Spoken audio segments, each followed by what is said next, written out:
What it do? It's Uncle Dave. Like Paul Wall, I'm the Foodi People's Champ. I got my pressure cooker and my stove burners lit up like a lamp. Anyways, giving a shout out to Views on the Road YouTube subscriber. I watched her video and I won't say I quite hijacked it because I'm changing up just a little, but I kind of did hijack it, but it's all good. I subscribed. She's awesome. Check her out. Tonight we're going to be doing pork carnitas. I caught some flack from my family for the last video I made for the PG-13/R rated humor, so I'm toning it down on this one. The only thing I'll give you in that is my shirt, the Bourbon Street Circus in Phoenix. Google it and you'll know what I mean. Anyways, like I said, we're getting this pork carnitas done in the pressure cooker, and it's really good, and we're gonna show you how to do it, so check it out. So typically I would go with a pork shoulder, a Boston butt, but I don't have it, and I decided to go fancy schmancy anyways. So I have a pork ribeye roast, and I'm gonna cut that up into pieces. There she goes. Look at that. Ooh-wee. Okay, so next up is the juice of one orange.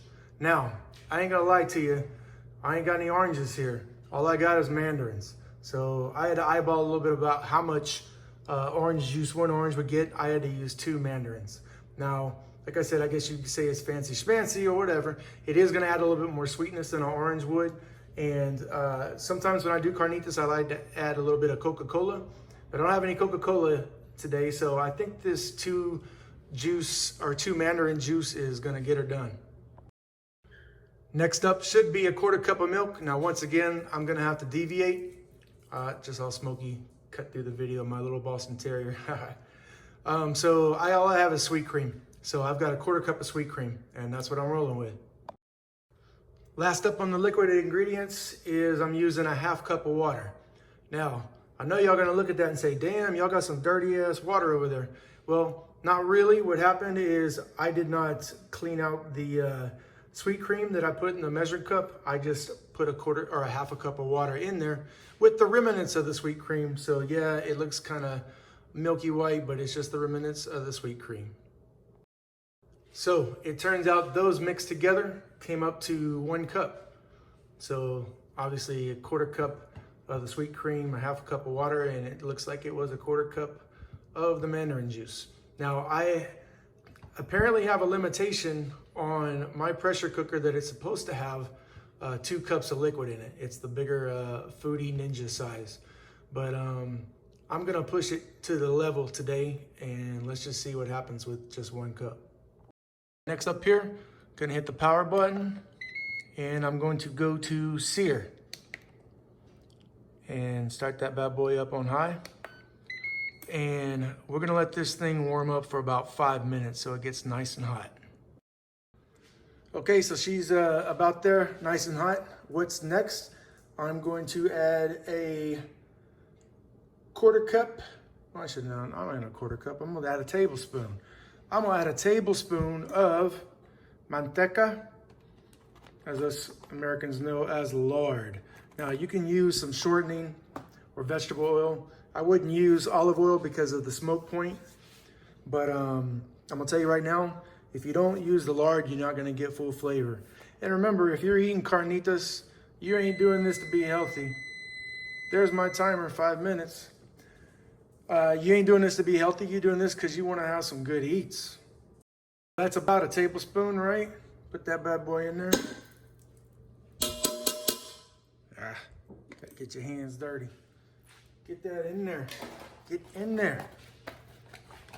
Let that melt down. And in the meantime, I've got a 50-50 salt and pepper blend. I'm gonna use a tablespoon of that, and I'm gonna mix the pork chunks with the salt and pepper. Get it nice and seasoned to go in this hot manteca. So that is my 50-50 Himalayan salt and coarse black pepper. And as much as I can, I try to add a little bit, maybe a pinch, maybe a little more than a pinch of Uncle Dave's Season All. Hopefully I'm gonna be selling it soon and I can get that out there. But in the meantime, I'm just letting you know that's what I add to it.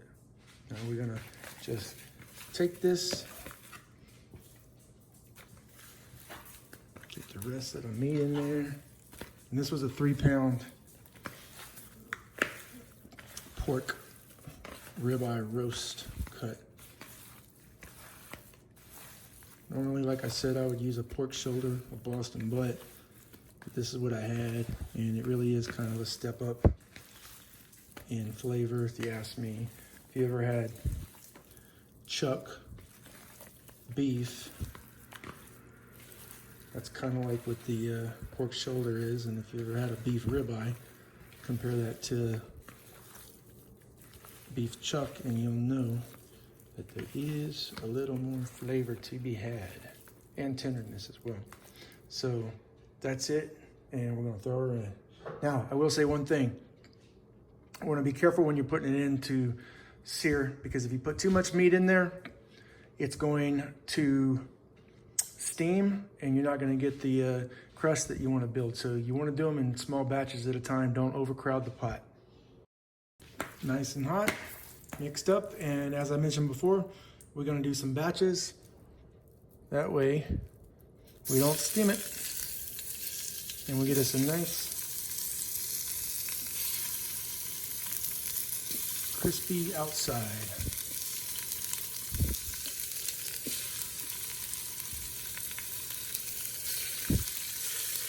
There we go. Looks like I'm gonna be able to get her done in 2 batches. So just gonna do that, about 2-3 minutes, flip it over. What you wanna look for is get some of that browning, nice crust on it. There's a technical term for it, it's not coming to my head right now. But that's what you wanna do. And I'll show you a picture of it after I've got them all fried up here. I'll put them on a plate. So I just threw that second batch in there, and here's what I'm gonna do. If you can see this right here, that's what's left over. I'm not going to sear those. And what it does is it gives you a little bit of different texture in the meat when you have the finished product. So you'll have some that's a little crispier than others. But trust me, it turns out good. That's the pork chunks that are straight out the Instapot. And as you can see over here, we got some really nice fond at the bottom. Now, you got to get that up, and I could just add the liquid right here to get it, but this is something I like to do, and it helps a little bit with tenderization. I'm going to add just a little drop of vinegar, just white vinegar in there, because it really gets it off quick, and it also helps with meat tenderization. So I drop that vinegar in there, and scrape that fond up real good. Like I said, you want this fond in the cooking liquid, because it's gonna add an extra depth of flavor with that caramelization and the seasoning that's in there. It really is this simple. Now we're just gonna add the liquid back. Get a nice sizzle. I'll get it one more quick scrape. Make sure she's good, and she is.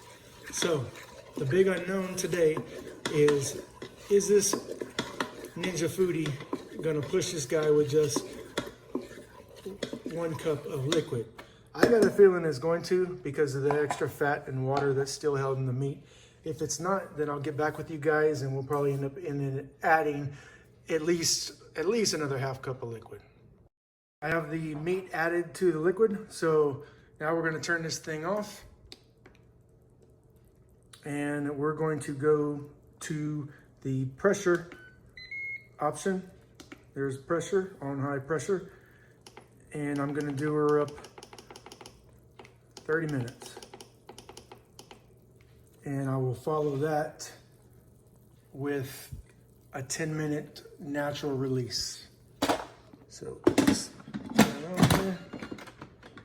There's the lid, and let's hit start. See ya in 30 minutes plus the 10-minute natural release, 40 minutes. Adios. Just finished that 10-minute natural depressurization and natural release. What am I saying? So here she goes. Turn and lift. C'est voila. Okay, so next up, what we're gonna do, we're gonna get this meat out, kind of chop it and pull it up a little bit. That liquid, I saw a suggestion to use that liquid for some ramen noodles, so I may give that a go tonight. But with the meat there, we're gonna chop it up and you'll see what's next. Got the meat out and she's so tender, she's fall apart already. I didn't even need to chop it, it just pulled apart. Awesome, beautiful. So what we're about to do now, let me move this guy back, is I just wiped it clean in there is all I did. Poured the juice out. I kept the juice. Like I said, I might try those ramen noodles. Now we're gonna go back to sear saute. I'm gonna let this warm up for about 4 or 5 minutes, get it nice and hot. And then we're gonna use that other tablespoon of our lard, AKA manteca. And what we'll basically end up doing there is frying the meat and getting some crunchy bits. Fast forward 5 minutes, nice and hot. You can already see the extra fond that was still in there coming up. And like Bun B said, let's get it crack-a-latin'.